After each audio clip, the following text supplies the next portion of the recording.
Good morning बच्चों। आज हम लोग दीक्षित क्लासेस आगरा में क्लास 9th मैथ एनसीईआरटी की एक्सरसाइज 1.3 को सॉल्व करने वाले हैं, जिसमें अगर हम सबसे पहले क्वेश्चन की बात करें तो पहला क्वेश्चन दिया हुआ है, निम्नलिखित भिन्नों को दशमलव रूप में लिखो और बताइए कि प्रत्येक का दशमलव प्रसार किस प्रकार का है।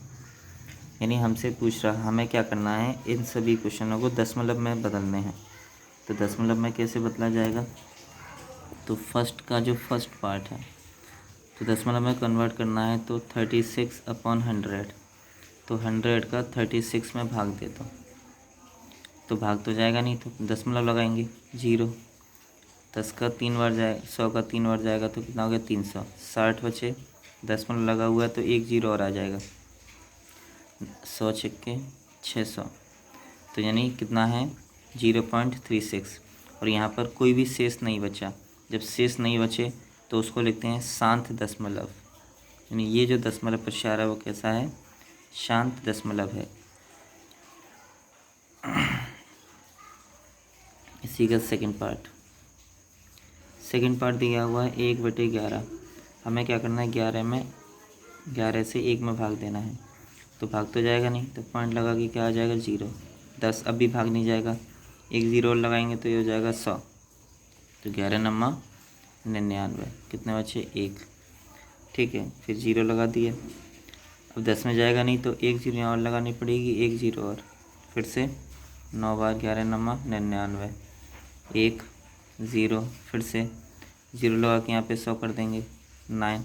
यानी यही चलता रहेगा, ये कभी ख़त्म होने वाला नहीं है। ऐसे ही 090909 बार बार रिपीट होता रहेगा, इसलिए इसको बोलते हैं अशान्य दशमलव, अशांत दशमलव। ये दशमलव कैसा है, अशांत है, जिसका भाग कभी भी ख़त्म होने वाला नहीं है। इसी प्रकार बाकी भी सॉल्व कर लेना। जैसे कि इसको लिखेंगे 8 चौक 32 और 1 33, तो ये हो जाएगा हमारा 33/8। ये है 3/13, 2/11 और 429/400। केवल हमें भाग दे के एक और बता देता हूँ, तीसरा 33/8 थर्ड, तो 33/8 इसका और पता करते हैं कि ये शांत है या अशांत है। तो 8 चौक 32, कितना बचा 1, दशमलव लगा के 0 लगा दिया, 8 एकम 8, कितना बचा 2, दशमलव पहले लगा चुके हैं तो एक 0 आ जाएगा, 8 दूनी 16, कितने बचे 4 0, 8 5 40, यानी पूरा भाग चला गया, तो इसको क्या कहेंगे शांत। तो ये शांत दशमलव है, दशमलव। ठीक है, यानी जिसमें पूरा भाग चला जाए वो शांत दशमलव, और जिसमें पूरा भाग नहीं जाए, लगातार चलता रहे बढ़ता और ज़्यादा बढ़ जाए, उसे बोलते हैं अशांत दशमलव। ठीक है, अब बात करते हैं सेकंड क्वेश्चन की। सेकंड क्वेश्चन कह रहा है कि आप जानते हैं कि 1/7 बराबर इतना होता है। वास्तव में भाग लंबा दिए बिना क्या आप यह बता सकते हैं कि 2/7, 3/7, 4/7, 5/7 और 6/7 के दशमलव प्रसार क्या हैं? यदि हाँ तो कैसे? अब देखो, क्वेश्चन की अगर हम बात करें तो दूसरे वाले क्वेश्चन में हमें 1/7 का मान दे रखा है। पहले इसको लिख लो। दूसरे वाले क्वेश्चन में दे रखा है 1/7 का मान कितना दे रखा है, 0.142857 और इस पूरे के ऊपर लगा हुआ है बार। ये हमें सवाल में दिया हुआ है। अब हमसे पूछ रहा है 2/7 का मान बताओ, 3/7 का मान बताओ, 4/7 का मान बताना है, 5/7 का मान बताना है और 6/7 का मान बताना है। ये निकालने हैं, तो हम करेंगे कैसे। इसको मैं क्या लिख सकता हूँ, 2/7 को, इसको मैं लिखूँगा 2 × 1/7, इसको लिखूँगा 3 × 1/7। ठीक है, इसको लिखूँगा 4 × 1/7, इसको लिखूँगा 5 × 1/7, इसको लिखूँगा 6 × 1/7। अब इसी को देख लेते हैं, 6 × 1/7 का मान हमें सवाल में दिया हुआ है। 1/7 की जगह ये पूरा लिख दूँगा, तो क्या है 0.142857। ठीक है, अब 6 का इससे गुणा कर लेना, आंसर आ जाएगा। ऐसे यहाँ लिखूँगा 5 गुणा 1/7 का मान हमें दिया हुआ 0.1428 2857। 5 का इससे गुणा कर लेंगे, आंसर आ जाएगा। यहाँ है 4 गुणा 1/7 का मान है 0.142857। ठीक है, 4 का इससे गुणा कर देंगे, आंसर आ जाएगा। इसी प्रकार 2 इंटू किसका 1/7 का मान दिया हुआ है 142857। यहाँ भी गुणा किया जाएगा 2 से और इधर करेंगे 3 से गुणा। ठीक है, अब मैं लास्ट वाला तो मैं गुणा करके बता देता हूँ कि कैसे करना है। लास्ट वाला इसे दे 6 का इसे गुणा करना है, तो लिखो 0.142857 इंटू 6। तो 6 7 42 की 4, 6 5 30 34 की 3, 6 48 और 3 51 की 5, 6 दूनी 12 और 5 17 की 1, 6 6 24 और 1 25 की 2, 6 कम 6 और 2 8। अब 1 2 3 4 5 6, 1 2 3 4 5 6 0, ये आ गया। इसको लिख दो यहाँ, क्या आंसर है 0.857142 और इसके ऊपर लगा दो बार। ठीक है, इतना सा करना है, हो जाएंगे सारे पार्ट इसके। अब हम बात करते हैं तीसरे क्वेश्चन की। तीसरा क्वेश्चन कहता है, तीसरा क्वेश्चन है निम्नलिखित का P/Q के रूप में व्यक्त करो। ये तीनों दिए हुए हैं, P/Q के रूप में लिखना है। पहले लिखना है 0.6 पे बार, फिर लिखना है 0.47 पे बार, फिर लिखना है 0.001 पे बार। तो कैसे लिखेंगे तीनों? तो थर्ड का जो सबसे पहला पार्ट जो दिया हुआ है वो ये कह रहा है कि 0.6 पे बार, इसको P/Q के रूप में लिखना है। तो कैसे लिखेंगे? ये कितना है 6 बटे 6 पे बार लगा हुआ है, तो इसकी जगह लिख देंगे 9। 3 से काट दो, 3 दूनी 6, 3 त्रिका 9, ये 3 से कट जाएगा, ये 3 से कट जाएगा। सेकेंड पार्ट कह रहा है 0.47, तो इसे हम ऐसे लिख देंगे पहले 47 अपॉन बार किस पे लगा साइन 7 पे, उसके लिखेंगे 9 और 4 पे बार नहीं लगा, उसकी जगह लगा देंगे 0। ये हमारा आंसर है। तीसरा है 0.001, तीनों पे बार है, तो अब इसको पूरे को लिखेंगे 0.001 अपॉन 1 2 3 पे बार है, तो उनकी जगह क्या लिख देंगे 999 इक्वल टू 1 से पहले 0 का कोई मतलब नहीं है, तो 1/999 इसका आंसर आ जाएगा। ये तीसरा क्वेश्चन है। ठीक है, चौथे वाले क्वेश्चन पे आते हैं। चौथा वाला कह रहा है 0.9999 को P/Q के रूप में लिखना है। ठीक है, तो हमारा फोर्थ है 0.99999 डैश डैश डैश, तो मैं इसको लिख सकता हूँ 0.9 पे बार। ठीक है, तो 0.9 का बार का मतलब ये है कि 9 बटे, तो बार किस पर है? केवल एक ही पर है, तो 9, एक 9 आ जाएगी। 9 से 9 कट के कितना आंसर आ गया? 1। ये हमारे फोर्थ का आंसर है। अब कह रहा है पांचवा सवाल।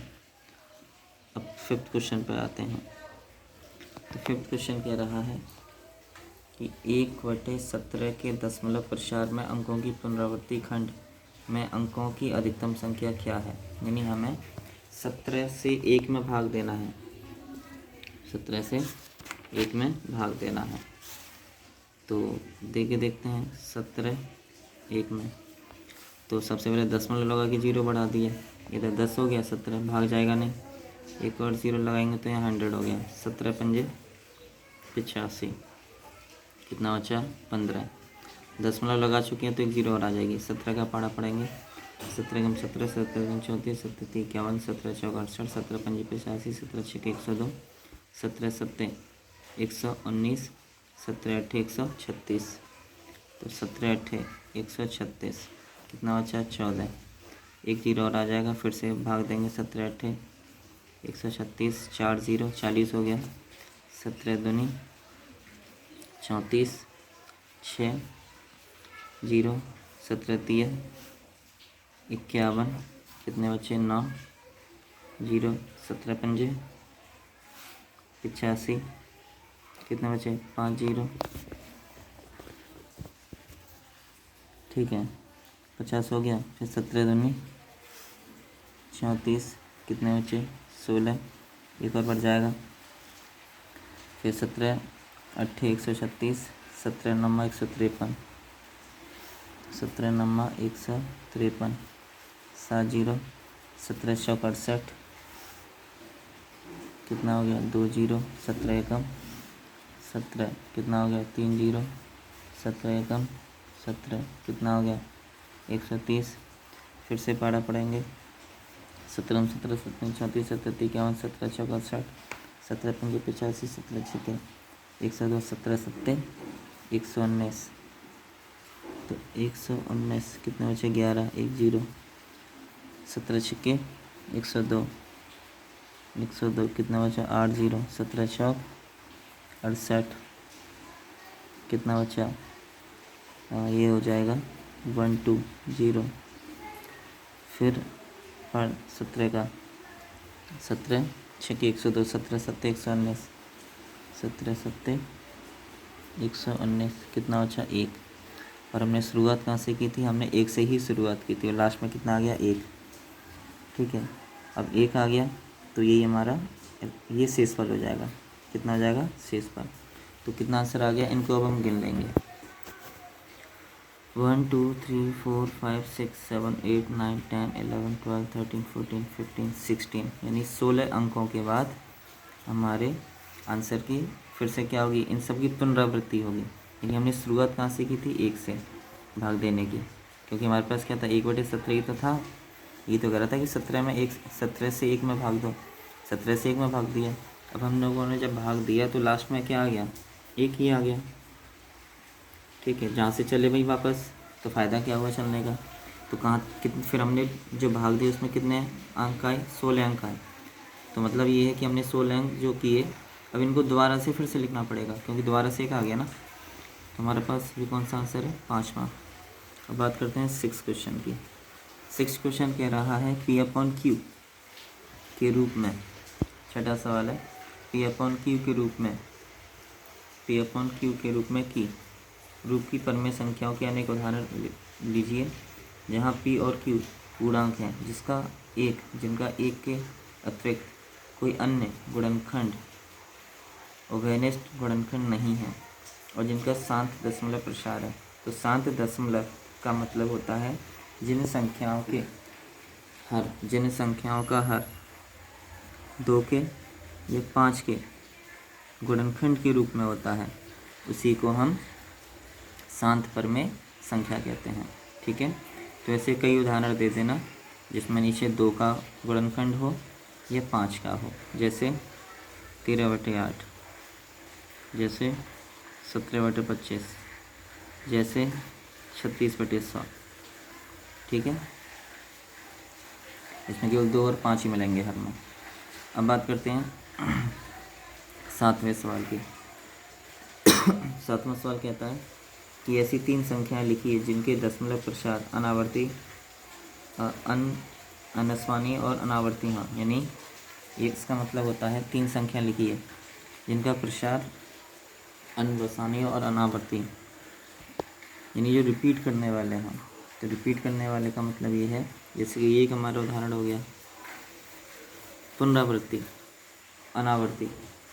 हाँ ठीक है, तो कोई भी 3 संख्या हम लिख सकते हैं। और 8वां सवाल, जो इच्छा हो वो सारे के सारे इसी में आ जाएंगे। 8वां क्वेश्चन कह रहा है बताइए कि निम्नलिखित परमेय संख्या है या अपरमेय संख्या है। ये अपरमेय संख्या, ये परमेय, ये परमेय, ये परमेय संख्या और ये अपरमेय संख्या। ठीक है, मैं फिर से रिपीट कर रहा हूँ।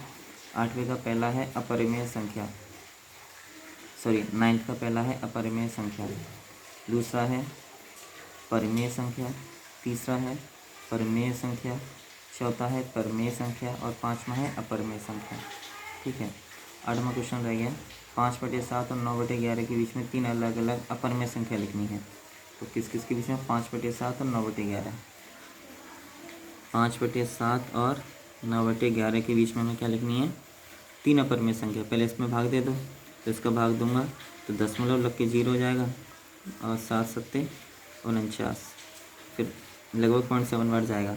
इसमें भाग दो तो पॉइंट लग के या 0 हो जाएगा, 11 8 88, मतलब ये है 0.7 और ये है 0.8, 0.7 और जब आ गया लगभग इतनी बार भाग जाएगा और यहाँ भी लगभग 8.1 बार भाग जाएगा।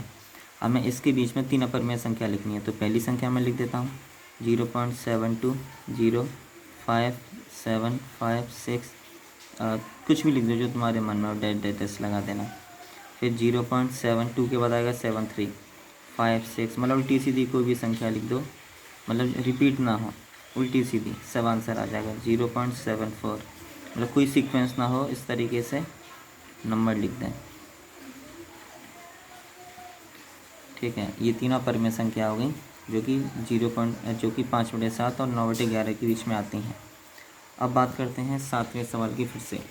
तो 7वां सवाल कह रहा है ऐसी 3 संख्याएं लिखो जिनके दशमलव प्रचार अनपसानी और अनावर्ती हों।